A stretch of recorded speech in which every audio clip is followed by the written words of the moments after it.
Good Thursday to you all, and welcome to my dining area, where today's video we're going to talk about winter fashion and winter accessories. It's pretty nice here today in Meridian, Idaho, at least for me, because you know I get hot flashes all the time. So I have my front door open and the house feels lovely, and I went outside. I might take a walk later on today because it is so very nice. So I decided that before it becomes spring and it's not super cold anymore, I should get the winter accessories out and show them to you.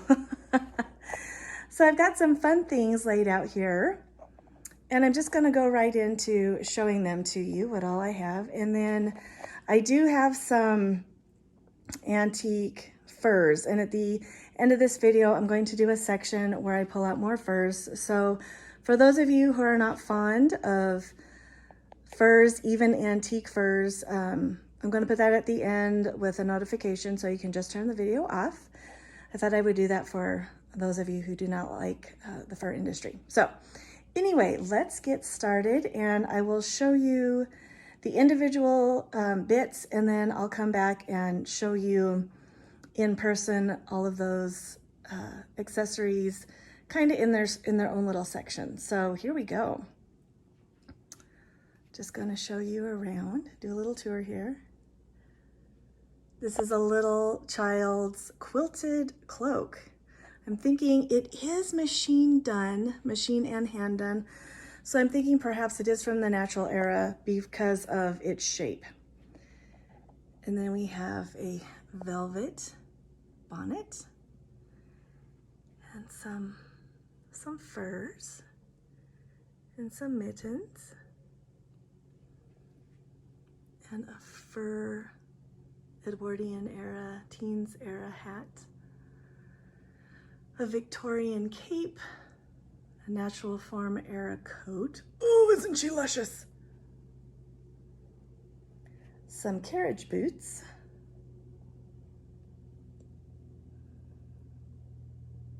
a hand muff, Edwardian era neck mufflers, and a Victorian era knit or crochet. I'm gonna go with crochet bonnet.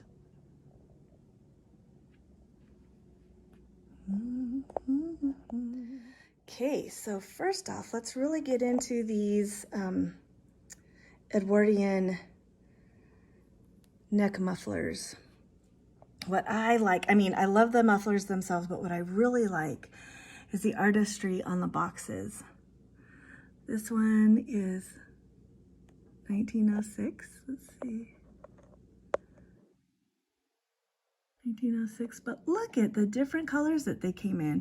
So we've got grandma and grandpa and mom and dad and the little kid. And this down here, at first I thought was super spooky looking, but it's just a cool little elf. And in this one came this beautiful cinnamon colored neck muffler. And what I'm going to do is put right up in here, I'll take photos to show you what some of these look like. Some of them are super small. Like this one right here, I believe was a child's neck muffler. And that one came, I believe, in this box. So over here we got the Bradley Knitting Company neck muffler. Right here we have the Ryko Muffler, 1909 again. Look at the sweet graphics on this. We have got kids over here playing in the snow. We've got these people ice skating. And then again, we've got a picture of mom and dad and the kids. And his is gray. That's really pretty. And then this one doesn't have a name on it, but it just has a picture of a lady and a gentleman with the neck mufflers. And then this one, the Phoenix muffler. Isn't this beautiful? This one's 1909 as well. I so badly want a red one. Is that not just stunning? And her face is so pretty. So right here on this one, we have a tag. It says Phoenix neck muffler. I should have found where these other ones were before I started this. I know that this one has, yes, here we go. This one's the Bradley. Come on, you. Mm-hmm. Come on, you can do it. There we go. Bradley, and then down here, this was not even worn. It's a size 15. Isn't that pretty? It's just, I love the color. It looks cinnamony to me. And this one, let's see, oops, sorry, this one came in this box, and I love the fringe at the bottom. Oh, look, I don't think this one was worn either. So this one's a size 17, 1910. I just love the fringe. This feels like silk. They don't feel like wool to me. They all feel like a cotton silk blend. And again, I'll put, these other two are super small. So the ones that are small, I might not be able to photograph for you, but I will definitely put images of the mufflers on the Emmas, on the Emma mannequins, so that you can see how they were worn. Aren't those just wonderful? I think they're so very cool. Okay, next up we have these wonderful carriage boots. Now, carriage boots have been around since the 1860s, and pretty sure they went into the early 1900 Edwardian era. This pair was gifted to me by Paula of Witchy Vintage, and they're just beautiful. The boot part itself is made out of velvet, and then on the bottom is leather. But then right here is a beautiful, I don't know if this is sable. It's very soft. It is a fur. It's got brown in it, which is why it makes me think it's sable. And then it has silk grosgrain ties. And they would have worn these outside or in the carriage to keep their feet warm. And some research says that they wore their regular, like if they were to go to someone's house, they would have worn a pair of shoes inside these. So these were like an overshoe. But some research says that this was just the boot that they wore itself. I'm inclined to go with it could have been both and or. So aren't those just beautiful? And then this is a pair that Mom got for the museum. And sadly, the original fur was just shredding horribly. Not shredding, it's just basically falling apart. And so I took a piece of an accessory, an antique accessory that was totally falling apart and shredding itself. And I salvaged the pieces that were not falling apart and went ahead and sewed that on, just to restore it and make it pretty. And again, this is just very soft. And we have more silk grosgrain ribbon here. And this didn't have any buttons anywhere or hooks and eyes. I don't know why there would be hooks and eyes in a boot, but you never know. But the ribbons, this one has 2 and these boots have 3. The ribbons were how you got the boots to stay on. You put your foot in and then you tie the ribbons up.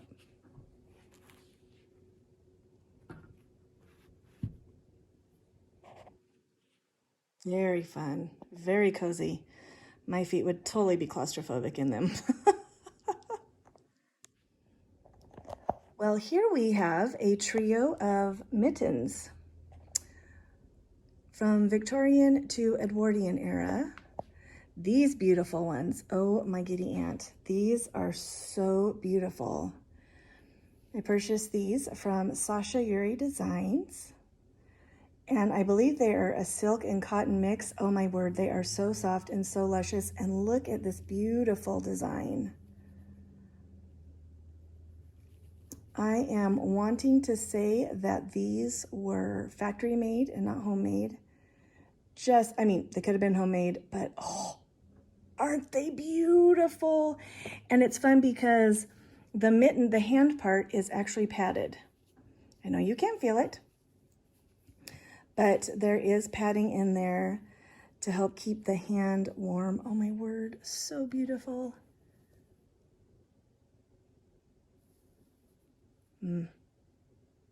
So soft. And they don't look like they've been worn. I do have the provenance that came with it. It's right here.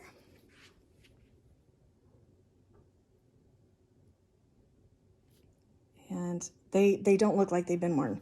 And if they had been worn, they were very well taken care of. And next to it are 2 pairs of scritchy wool mittens that I got from an estate here in Meridian. Probably for an adult and a child, or just a very smaller handed adult. These could have been hand done or machine done. But yeah, these are definitely wool because you can feel those wool barbs. Not sure if that is a proper description, but they feel Barbie to me. I'm actually allergic to wool, so if I wear it next to my skin, I have to have lining. And these are, again, in very, very, very good shape. So fun. Beautiful. And I don't know, I can see a family out building a snowman or having a snowball fight. And then these would be on a lady going shopping for Christmas, perhaps. I don't know.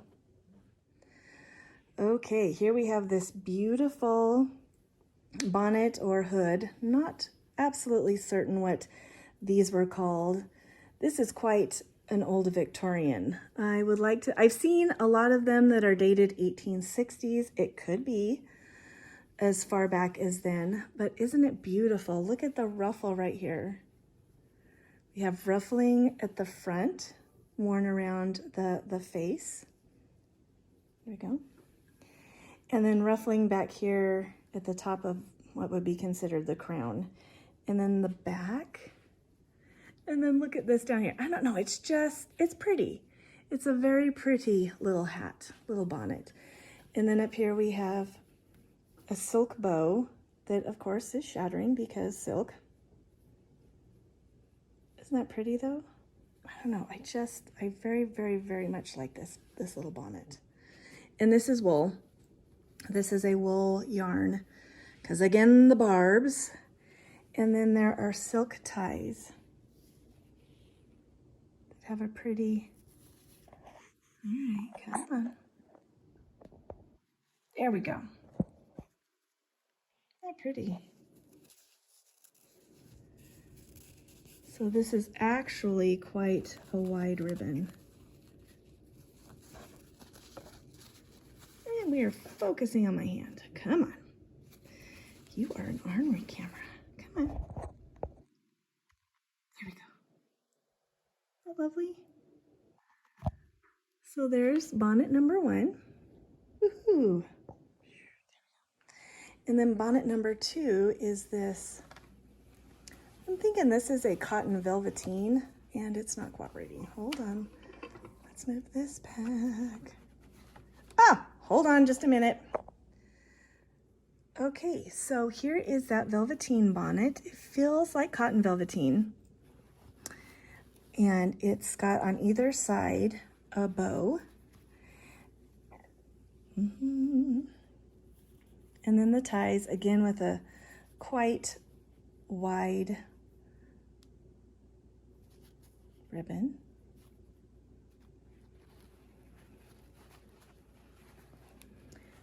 And on this side, sadly broke off. Again, silk just shreds.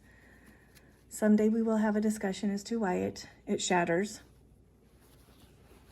So we have got this cute little brim right here, and then look at all the pleating that was used to get all of the length into that brim so that you could have the puff in the back. And then the inside is lined with cotton. And it is a combination of hand and machine stitching. I think I'm going to put that on the hat stand so that you can see how it looks. All right, Crochet Bonnet, you are going over here. and a Velveteen Bonnet. It's going to go right here. So it's got a sweet little shape as well. I don't think this one is 1860s. A lot of bonnet shapes were quite similar through the eras, so I'm not quite sure. I have to do some research on that. Again, with the pretty black bows.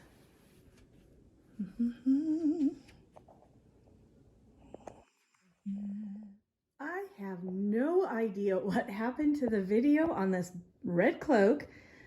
So I started editing it and there wasn't one. I have no idea what happened. So I had to get it back out, and I've decided to show it to you on the table because it's a child's cloak and I don't have a children's mannequin, and it's so small that it just didn't hang right. So I wanted to show you here how beautiful it is. I believe it is from the natural form era, because when it's hanging on the mannequin, there is no, it's just straight down. There's no room in the back for a bustle.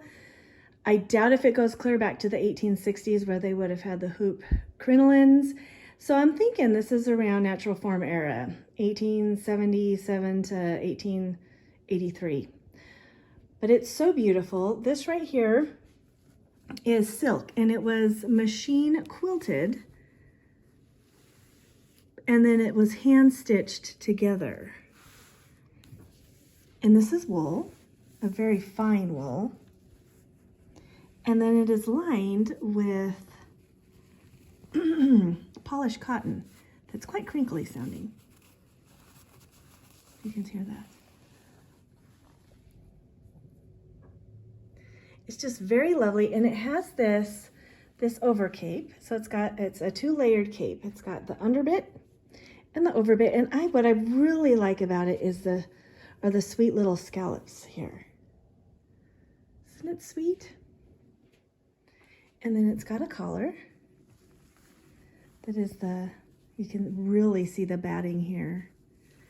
And again, silk is shattering. Oh, it's so sad, see? So very sad. But beautiful. I don't know if you can hear that, hold on. It's that crunchy polished cotton underneath. Someday I will have a children's mannequin and I will be able to display her quite properly. I wanted to show you the inside of the child's cape, just so you can see.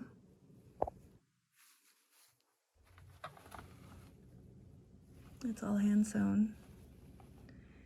And yes, very, very straight down. No room for a wee little bustle pad at the back, which, yes, young ladies of a certain age, even before they were teenagers, did wear a little tiny bustle pad.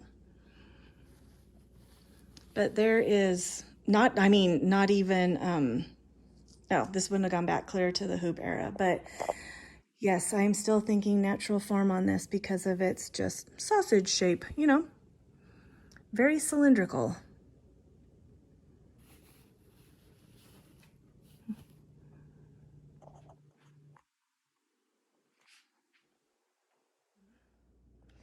All right, here we have an 1890s cape that Mom bought way back when we were in SAS, Single Action Shooting Society, to wear with one of her costumes, one of her evening costumes. And I will have to redo this, get some more antique fur that I can salvage. This is actually ostrich marabou, and we did this because the original fur along where all the marabou is was really falling apart and really shedding. And so we had to come up with something quick, and so we just stitched some ostrich marabou on there. But at some point in time, we will fix that and return it back to its former glory. But isn't this beautiful? All of this soutache design on here. This looks to be probably, well, it's velvet. So I am not sure if this is fur or velvet. It might be, no, thinking because of how uniform. Yeah, this is velvet because of how uniform the pile is. So yes, this is a velvet, probably a cotton velvet. Let's see on the inside. The inside it is cotton. And I'm going to put you down so that you can see the back because the back is beautiful. All right, look at all of that beautiful soutache and that design. Oh my word. And then look right here, we've got beading. Some little black glass beads. Oh, but isn't she just stunningly gorgeous? So very beautiful. And this would definitely have kept Milady warm. And up here around the collar, there's some more soutache and beading. So pretty.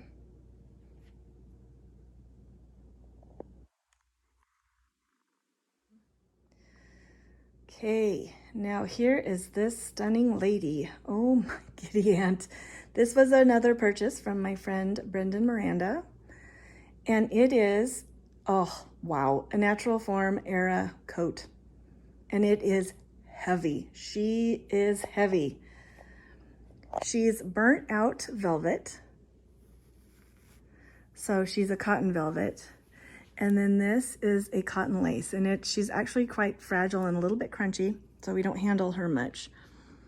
But look at how beautiful she is. Look at that cuff. This is just plain velvet. Oh, so gorgeous. So gorgeous. Look at that sleeve. Oh, she's magnificent. Oof. Sorry, I'm totally drooling over this coat. And that lace goes from neck to floor. Oof.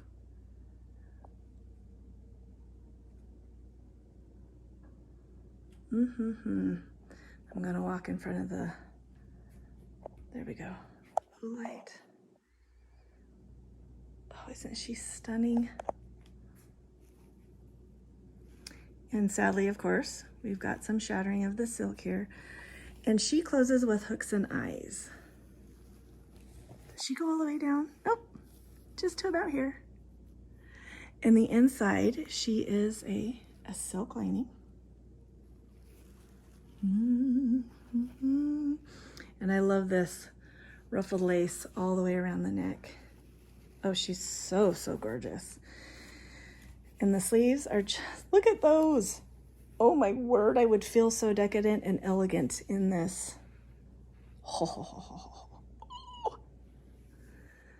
Okay, hold on. I'm going to spin her around so you can see the back.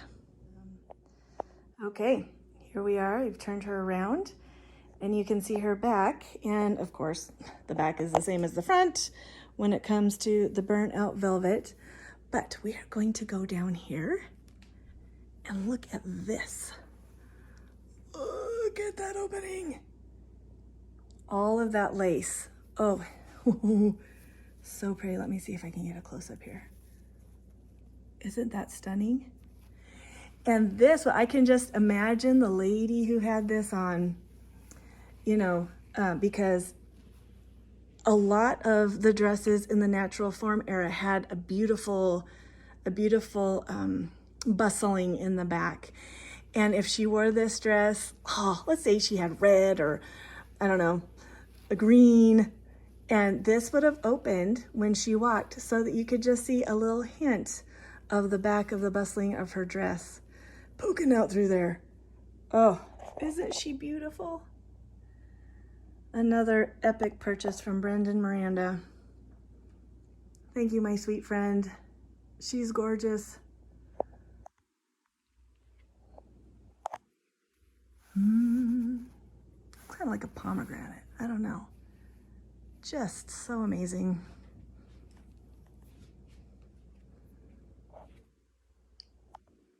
Okay, now the next videos I'm going to do are going to be about the furs. So if you want to stop watching, now would be a great time.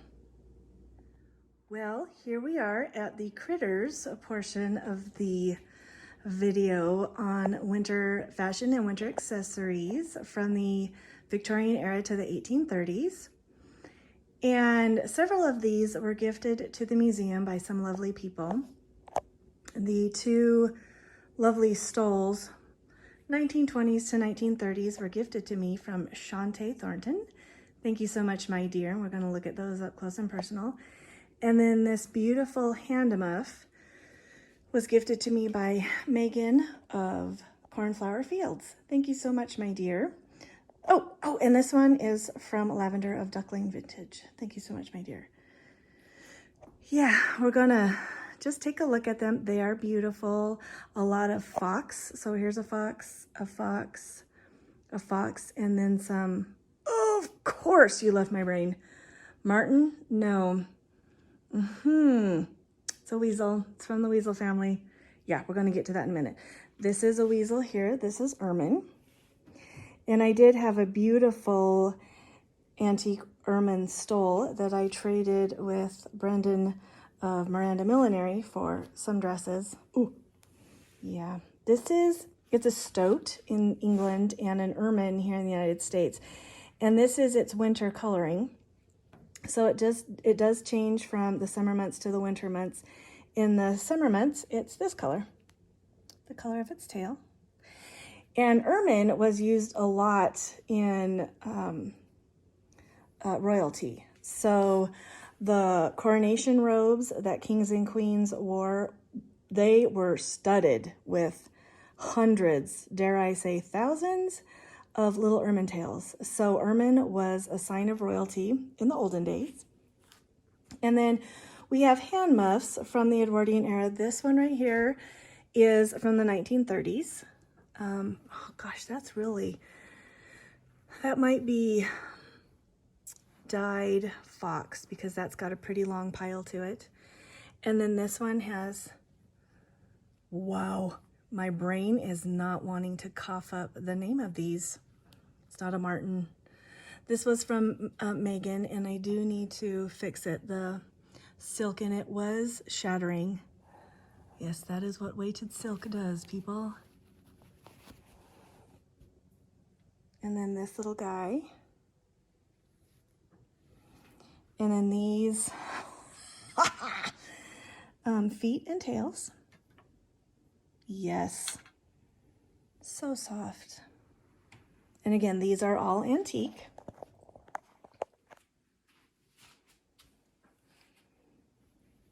Cute little face. I like to name them because I think they should have names. This one's pretty. It's got the different stripes in them.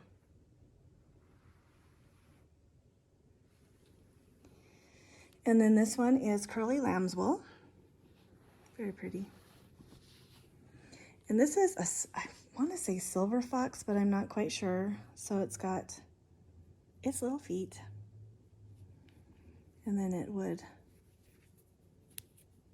hook with snaps right here. And their tails.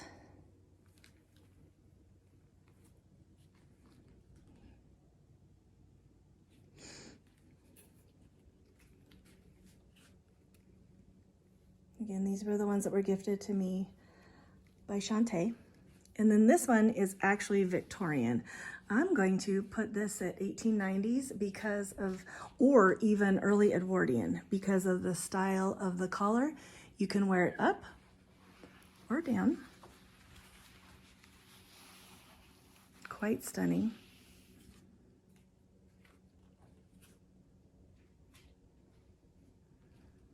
And then in the front it has bits and pieces of fox. And Mom wore this with her 1897 outfit. No, an Edwardian outfit with a curly lamb's wool toque hat that I made for her. Again, curly lamb's wool and fox. Oh, and then this is a fur hat. I have two others, a white one and then another black one, but they are at the houses of the costume ladies of We Were Idaho History. So when I get those back, I'll do a short little video on them for you. But yes, this is, I want to say beaver, but I'm not quite sure. So it's got the fur on top, and this one's in pretty rough shape. Looks like it's got mange.